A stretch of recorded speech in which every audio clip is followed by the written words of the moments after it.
Malawakang pananabutahe sa mga major gas pipeline ng Iran ibinibintang sa Israel. Malaking dagok sa reputasyon ng Iranian government, partikular na sa intelligence at security agency ng bansang ito ang pagkawasak ng ilang bahagi ng mga pipelines na siyang nagbibigay ng supply ng petrolyo para sa pang-araw-araw na pangangailangan ng mga Iranian citizens. Dahil nga dito ay galit na galit ang Iran, kaya naman naglunsad sila ng mga long-range ballistic missile test at simulation kung paano nila aatakihin ang F-35 military base ng Israel sa hinaharap. Ang mga military drills na ito ay bilang panibagong banta ng Iran sa Israel at bilang suporta na rin sa Hamas sa kasagsagan ng digmaan. Milyong-milyong dolyar naman na halaga ng mga bomba at armas ipapadala ng Amerika sa Israel bilang suporta sa tuloy-tuloy na giyera nito sa Gaza. Ako po si Roy Zin, welcome sa Kien Thoughts. Kung hilig mo ang mga ganitong videos, mag-like at mag-subscribe para lagi kang updated sa mga susunod na upload. Tila napahiya at nadungisan ang reputasyon ng Iran sa ginawang pagsabotahe ng Israel sa dalawang pangunahing Iranian gas pipeline kamakailan lamang. Ayon nga sa ulat ng New York Times, ang mga main gas pipelines na ito na naging target sa pag-atake sa Iran ay ang mga pangunahing linya na nagsusupply ng gas para sa mga pangunahing pangangailangan ng mga Iranians katulad ng kuryente at gamit sa pagluluto. Ang pagsabotaheng ito na ibinibintang ng Iran sa Israel ay isang indikasyon na mas lalo pang lumalala ang tensyon sa pagitan ng dalawang bansa. Ang mga covert operation na katulad nito ay pinupunduhan di umano ng Israel at naglalayong pabagsakin ang Iran. Sa pagkakataong ito ay nagawa nilang malusutan ang Iranian intelligence at maging ang security agencies nito. Ayon pa nga sa New York Times, napakalaking pinsala ang dulot ng pag-ataking ito sapagkat ang two major pipelines na nabanggit ay nagmumula sa south patungo sa northern part ng bansang Iran. Dahil nga sa pananabutahe sa mga pipelines na ito ay naapektuhan ng maraming residential homes, government buildings at maging mga major factories sa 5 probinsya ng Iran. Inacknowledge din ng oil minister ang mga pag-ataking ito sa kanilang oil infrastructures, subalit tumigil na sila sa paninisi sa Israel sapagkat lalo lamang nagiging kahiya-hiya ang pangyayaring ito para sa kanilang bansa.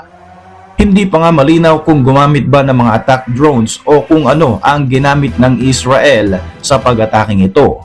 Galit na galit naman ang Iran sa kahihiyan na kanilang natanggap mula sa pangyayaring ito.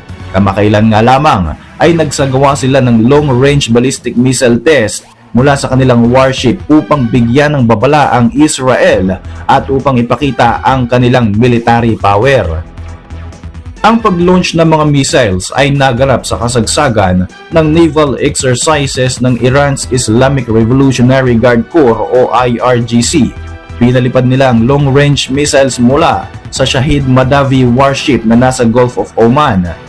Sinabi ni IRGC Chief Hossein Salami na ang mga missiles na ito ay may kakayahang tumama sa layo na 1,700 kilometers.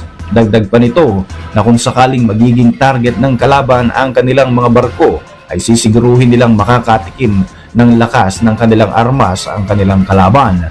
Bukod nga rito ay inireport din ng Iranian State Television na nagsagawa ang IRGC ng isang simulation ng surface-to-surface ballistic missile strike sa Palmachim Air Base ng Israel mula sa Iran. Ang base militar na ito ay isa sa pinaka-critical na pasilidad at pangunahing base militar ng Israel kung saan nakalagak ang kanilang mga F-35 fighter jets at dito rin ginagamot ang karamihan sa mga sugatan na sundalo ng Israel. Kung inyong matatandaan, noong isang buwan ay nagbanta si Israeli Prime Minister Benjamin Netanyahu na hindi sila magdadalawang isip na magsagawa ng mga pag-atake at airstrike na direktang tatama sa Iran mula sa Palmachim Air Base kung ipagpapatuloy ng Iran ang kanilang mga provocations. Hindi naman nakapagpigil si Israeli Defense Minister Yoav Gallant at muling binigyang diin na sisiguruhin ng Israel na magiging mapanganib at masusurpresa ang bansang Iran sa gagawin nilang retaliation. Naging palpak di umano ang pag-atake ng Iran, gayunpaman lintik lamang ang walang ganti dahil sisiguruhin daw ng Israel ang pagkawasak ng kanilang kalaban. Dagdag pa nga ni Gallant, matutulad lamang sa Gaza o sa Lebanon ang pagkawasak ng bansang Iran. Whoever attacks us will be hurt and will pay a price. Our attack will be deadly, precise, and above all, surprising. They will not understand what happened and how it happened. They will see the results.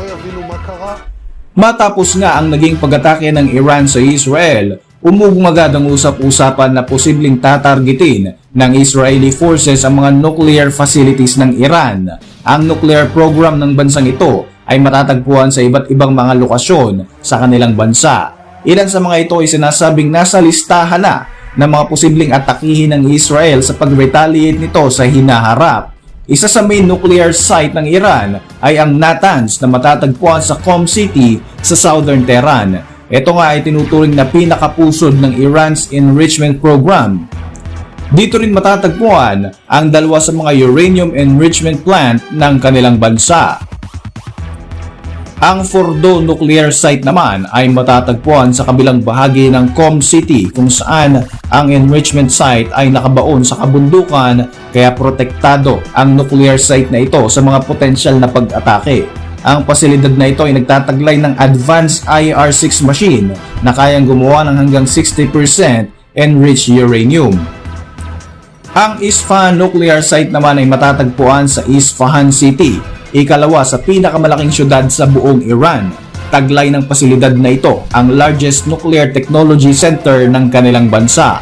Isa pa nga sa mga posible di umanong targetin ng Israel ay ang Kondab nuclear facility na kilala bilang heavy water research reactor ng Iran. Ang heavy water reactor ay mas madaling gamitin para makapag-produce ng plutonium. Katulad ng uranium, pwedeng gamitin ang plutonium sa paggawa ng atomic bomb. Ayon sa International Atomic Energy Agency, inabisuhan na nga sila ng Iran na magiging online na ang reactor na ito pagpasok ng 2026. Samantala, ang Bushehr nuclear site naman ay ang kaisa-isang operating nuclear power plant na matatagpuan naman sa Gulf Coast ng Iran. Matagal nang ine-expand ng bansang ito ang kanilang uranium enrichment program kaya naman inaasahang mas mapapabilis nga ang inaambisyon nito na makapag-produce ng weapons-grade nuclear bomb. Ayon sa report ng IAEA, nakagawa na ng 60% fissile purity ng enriched uranium ang bansang Iran. Malapit na ito sa 90% na itinuturing na weapons grade. Samantala sa ulat naman ng Al Jazeera, naghahanda na ang United States of America na magpadala ng karagdagang mga bomba at iba pang mga armas sa Israel sa kabila ng panawagan ng Estados Unidos na magkaroon ng pansamantalang tigil putukan sa nagaganap na Israel-Hamas war.